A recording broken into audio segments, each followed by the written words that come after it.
Bulletin का आगाज करें और सबसे पहले आपको बताएं कि मुल्तान टेस्ट में वेस्ट इंडियन बैटर्स पाकिस्तान की स्पिन बॉलिंग के जाल में फंस गए। 251 रन के ताकुब में 5 विकेटें 54 रन पर गिर गईं। मैच जीतने के लिए पाकिस्तान को 5 विकेटें और वेस्ट इंडीज को मजीद 197 रन दरकार हैं।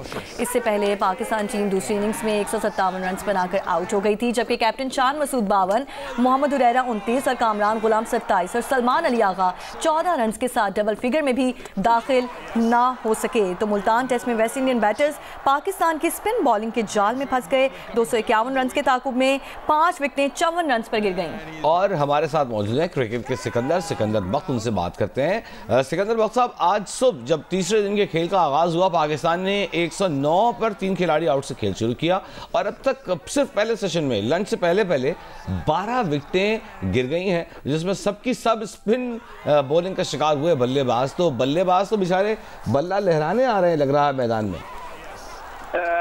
वजी मैं क्या बताऊं इस पिच के बारे में। मैं सुबह उठा हूँ और सुबह उठ के सिर्फ मैंने अंगड़ाई लिए तो 4 आउट हो चुके थे। तो मतलब समझ में नहीं आ रहा है कि इस पिच के पर हमें खेलने से क्रिकेट को क्या फायदा होगा। हमारे जो टॉप प्लेयर्स हैं वो भी नहीं यहाँ पे कुछ कर सक रहे। मेरा तो चैलेंज है कि कोई बड़े से बड़ा सुनील गावस्कर जो कि बहुत अच्छे स्पिन से खेलते थे, मियादाद, वो भी नहीं खेल सकते। इतना बड़ा स्पिन हो रहा है। तो पाकिस्तान के लिए मैं तो कल ही कह दिया था जैसे ही उनके 4 आउट हुए थे कि वेस्ट इंडियंस को स्पिन बॉलिंग खेलने नहीं आती और बिल्कुल वो ऐसे अनाड़ियों की तरह खेल रहे हैं। मैं चैलेंज करता हूं कि हमारे जो क्लब क्रिकेट की टीम है, कोई भी यहाँ की कराची की जो बड़ी टीम है फर्स्ट क्लास की है, वो इनसे अच्छा खेल लेंगे। स्पिन इनको खेलने ही नहीं आती। तो मुझे पक्का यकीन है था कल भी कि पाकिस्तान ये मैच जीत जाएगा और इंशाल्लाह ये पाकिस्तान मैच जीत जाएगा। अच्छा, जोमल वरीखन की अगर बात करें तो हमने देखा कि ये नहीं कि वेस्ट इंडियंस स्पिन को नहीं खेल पा रहे। आप अपनी जो पिच है, अपना होम ग्राउंड है, उस पर आपके बड़े बड़े बल्लेबाज, चाहे वो रिजवान हो चाहे वो बाबर हो, कोई कमाल नहीं दिखा पा रहे। यूँ लगता है कि बस स्पिनर्स ही स्पिनर्स का राज है। जोमल ने भी अच्छी खासी विकेट ली है। हाँ देखिए, वेस्ट इंडियंस को तो बैटिंग करने नहीं आती ना। अगर यहाँ पे बांग्लादेश और श्रीलंका की टीम होगी और यहाँ पर जो है अगर इंडिया की टीम हो इस पिच के पर, तो वो फिर भी मुकाबला करेंगे आपका।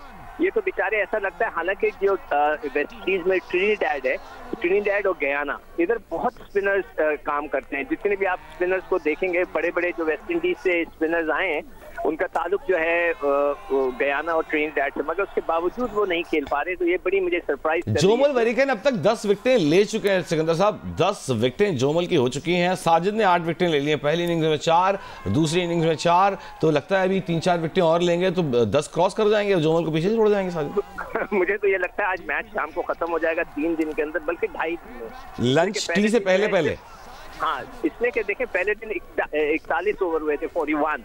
तो आज जो है कल पूरा मैच हुआ है, आज थोड़े से ओवर्स कंप्लीट हुए। तो आप देखिएगा कि 2 से 2.5 दिन के अंदर ये मैच खत्म हो जाएगा, which is I don't know, हम उसको वाव कहें कि जी पाकिस्तान ने छा गए। यहाँ पर मैं वजी एक बात जरूर कहूँगा कि साजिद को मैंने बार बार कहा है, इनसे मैं मुसलसल 2 महीने से कह रहा हूँ कि इसको वनडे खिलाकर देखें।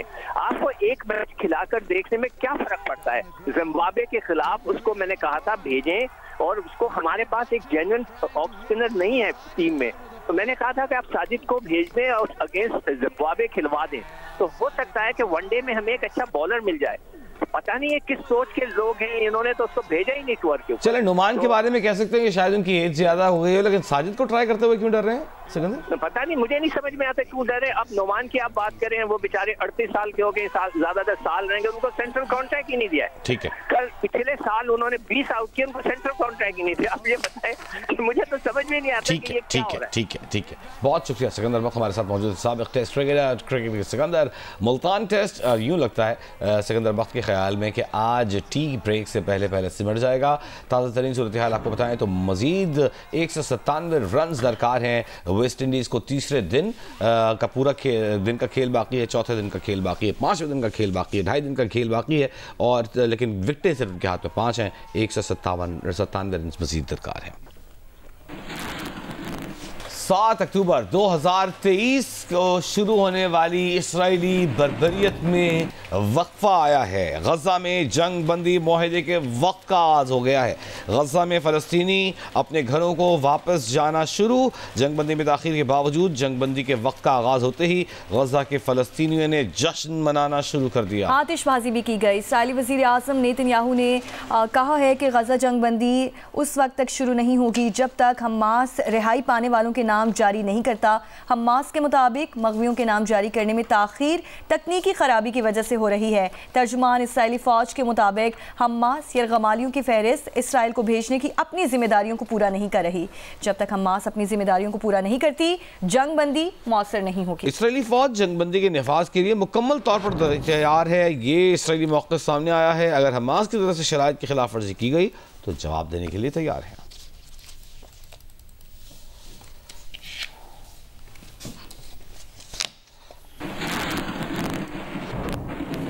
आगे बढ़ते हुए कुछ मौसम की बात करें तो बलोचिस्तान, गिलगित बल्तिस्तान और आज़ाद कश्मीर के बालाई इलाकों में बर्फबारी का सिलसिला जारी है। सड़कों पर जमी बर्फ हटाकर बहाली का काम जारी है। सर्दी की शिद्दत में मजीद इजाफा भी हो चुका है। मौसम से लुत्फानंदोज़ होने के लिए सयाहों की आमद का सिलसिला जारी है।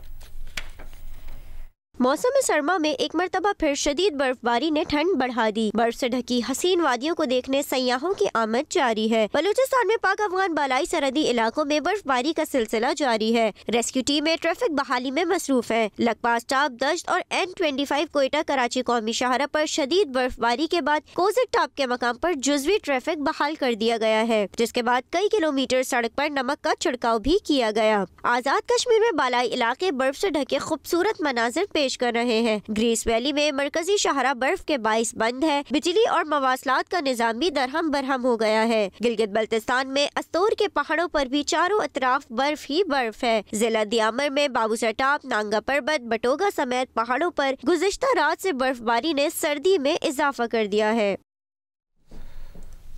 वादिये नीलम में दूसरे रोज भी ग्रेस, शोंठार वैलीज समेत पहाड़ों पर हल्की बर्फबारी का सिलसिला जारी रहा। बिजली, इंटरनेट और मवासलात का निज़ाम तकरीबन दरम भरम है। बर्फबारी के बाद सड़कों की बंदिश और आमद रफ्त में मुश्किलात दरपेश हैं। तफसीलात बता रहे हैं ख्वाजा फैयाज हुसैन। वादी नीलम में मतला अबर आलूदा आसमान पर गहरे बादल छाए हुए बलाई इलाकों शोंठो ग्रेस वैली में दूसरे रोज भी वक्फे से बर्फबारी का सिलसिला जारी है। दर्जा मुसलसल नुक्ता इंजमात से नीचे यख बसा ठंडी हवाएं चल रही है। सियासी मकामात अरंग केल मंथी 8 तौबत मंथी 10 सेंटीग्रेड दर्जा रात रिकॉर्ड किया गया है। बर्फबारी की वजह से मरकजी शाहरा नीलम केल से तौबत तक हर किस्म की ट्रैफिक के लिए बंद पड़ी है। बिजली, इंटरनेट, मौसलात का निजाम दरबदर होने से शहरियों को शदीद मुश्किलात का सामना करना पड़ रहा है। लोग घरों में महसूर होकर रह गए। सड़कों की बंदिश की वजह से मरीजों को कंधों पर उठाकर अस्पतालों में मुंतकिल किया जा रहा है। एक हफ्ते में 2 ख्वातीन इमदाद न मिलने की वजह से जान की बाजी हार चुकी है। महकमा मौसमियात के मुताबिक आइंदा चंद रोज तक वादी नीलम समेत बलाई इलाके बर्फबारी की लपेट में रहेंगे। महकमा शरात का कहना है कि मौसम की खराबी की वजह से सड़कों की बाली में मुश्किलात पेश आ रही है, जबकि डिजास्टर मैनेजमेंट अथॉरिटी की तरफ से शहरियों और शहरों को मुसलसल एहतियाती तदबीर इख्तियार करने की हदायत जारी की जा रही हैं। जुड़वा शहरों इस्लामाबाद और रावलपिंडी में मौसम अबर आलूद है और खुश्क है। महकमा मौसमियात ने आइंदा 24 घंटों में बारिश की पेशगोई की है। मजीद मौसम की क्या सूरत हाल है जानेंगे फैजान राजा से। जी, इस वक्त इस्लामाबाद का जो मौसम है वो खुश्क है, सर्द है। जो फोग भी है वो इस्लामाबाद रावलपिंडी में आज जो है देखी जा सकती है।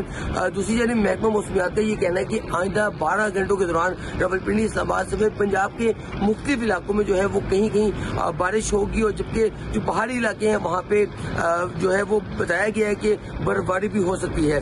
दूसरी जानिब जो हद निगाह है फोग की वजह से वो 3 से 4 किलोमीटर है। इस्लामाबाद का अभी जो दर्जा हरारत है वो 4 सेंटीग्रेड है, जबकि हवा में नमी का तनासब जो है वो 79% है। जी, लाहौर में फ़ज़ाई आलूदगी ख़तरनाक हद तक बढ़ गई। मालूमी माहौलियाती वेबसाइट के मुताबिक आज फिर लाहौर का एयर क्वालिटी इंडेक्स 642 रिकॉर्ड किया गया, जिसके बायस लाहौर दुनिया के आलूदा तरीन शहरों की फहरिस्त में एक बार फिर पहले नंबर पर आ गया। हिरा बुतूल मजीद बता रही है।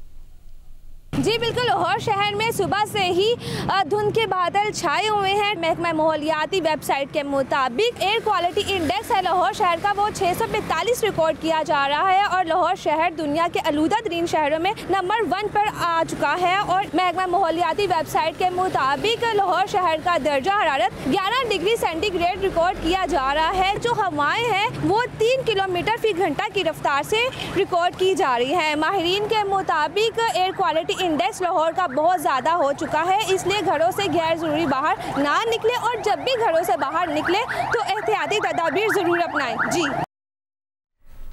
ज़िला कुरम सूरत हाल पर जरगा मेंबरान ने आला हुक्काम को डीसी से लेकर सदर, वज़ीर आज़म, आर्मी चीफ, वज़ीर आला और गवर्नर समेत 14 जिम्मेदार हुक्काम के नाम खत लिख दिए। उधर ज़िला हंगू के टल तपारा चनार के मरकजी शहरा मंदूरी के मकाम पर धरने के बायस आज भी बंद है। लोअर कुरम में ऑपरेशन की मनसूबाबंदी के पेश नज़र टल और हंगू में TDPs कैंप कायम करने के लिए इक़दाम जारी हैं। 3 माह से ज़ायद रास्तों की बंदिश से निज़ाम ज़िंदगी मफलूज होकर रह गया है।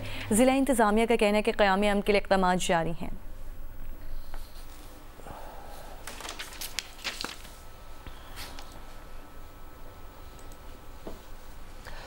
मर्राकश कश्ती हादसे में मुलव्वस इंसानी स्मगलरों के खिलाफ कार्रवाइयों के दावे तो किए जा रहे हैं, लेकिन अभी तक न तो कोई मरकजी मुलजिम गिरफ्तार हुआ, न ही तहकीकाती इदारे कश्ती में सवार अफराद की कोई हतमी फहरिस्त जारी कर सके।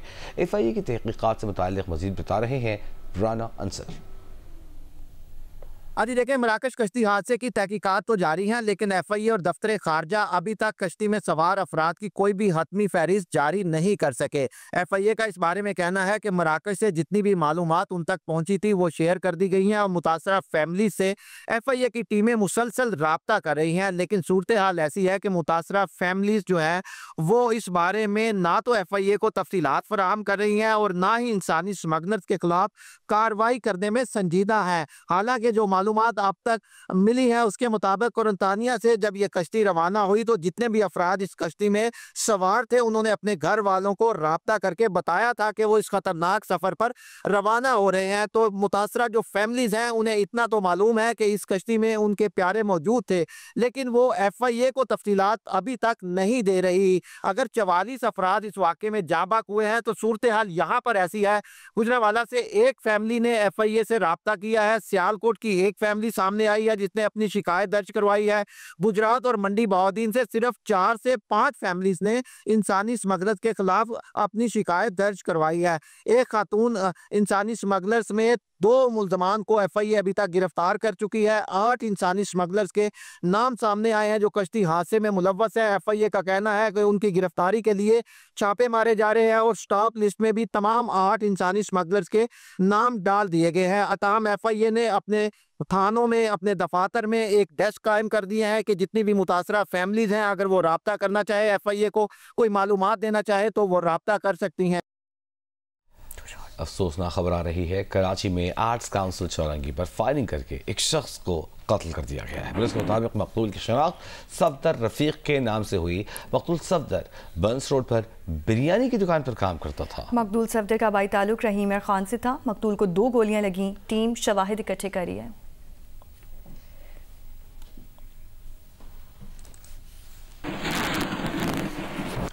लाहौर की सड़कों पर साइकिल और मोटरसाइकिल सवारों के लिए अलग रास्ता मुख्तस कर दिया गया है। पंजाब हुकूमत के मुताबिक साइकिल और मोटरसाइकिल सवारों के हादसात से हिफाजत होगी। मरहलावार लाहौर की तमाम सड़कों पर बाइकल लेन्स बनाई जाएंगी। पहले मरहले में फिरोजपुर रोड, केनाल रोड से लाहौर पुल तक बाइकल लेन की तामीर जारी है। 10 किलोमीटर बाइकर्स लेन को खूबसूरत सब्ज रंग से तैयार किया जा रहा है। वज़ीर आला पंजाब ने बाइकर्स लेन पर तामीराती मायार को बेहतरीन बनाने की हिदायत की है।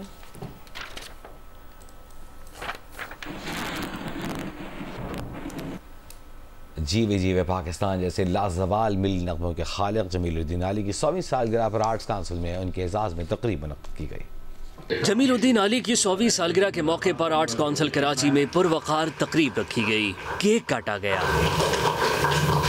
सदारत डॉक्टर हामिद शफकत ने की। शायरा डॉक्टर फातिमा हसन, शायर खालिद मोइन, आर्ट्स काउंसिल के गवर्निंग बॉडी मेंबर इकबाल लतीफ़ समेत दीगर ने इजहार ख्याल किया। जो उनका काम अंजुमन तरक्की उर्दू पाकिस्तान के लिए था उसको वो हमें उसको अली जी का एहसान समझना चाहिए। खास तौर से उर्दू यूनिवर्सिटी का क़याम उनका बहुत बड़ा कारनामा है। उन्होंने अपने करीब करीब तमाम ही मिली नगमों की जो तर्जें हैं वो अली साहब ने खुद बनाई है। मौसीकी से भी उनका गहरा शगफ रहा। जमीलुद्दीन अली की किताब इंसान पर पीएचडी करने वाली रुखसाना सबा ने उनके अदबी सफ़र पर गुफ्तगू की, जबकि जमीलुद्दीन अली के अहले खाना ने गुजरे वक्तों के किस्से दोहराए। अबू ने एक वसीयत थी, एक उनकी या यूँ कह रहे हैं विल थी कि मेरे घर की ज़्यादातर चीज़ें जो काम की हैं वो अंजुमन तरक्की उर्दू पाकिस्तान जाएंगी। अली साहब ने आखिरी मुलाकात में मुझसे एक जुमला कहा था। उन्होंने कहा था, काश इंसान पर जो ये काम हो रहा है वो मेरी ज़िंदगी में आ जाए। तो मुझे हमेशा पछतावा रहा कि वो उनकी ज़िंदगी में नहीं आ सका। इस मौके पर जमीलुद्दीन अली की ज़िंदगी पर मबनी दस्तावेजी फिल्म ख्वाब का सफ़र भी पेश की गई। कैमरामैन अदनान अली के साथ वलीद अहमद, जियो न्यूज़, कराची।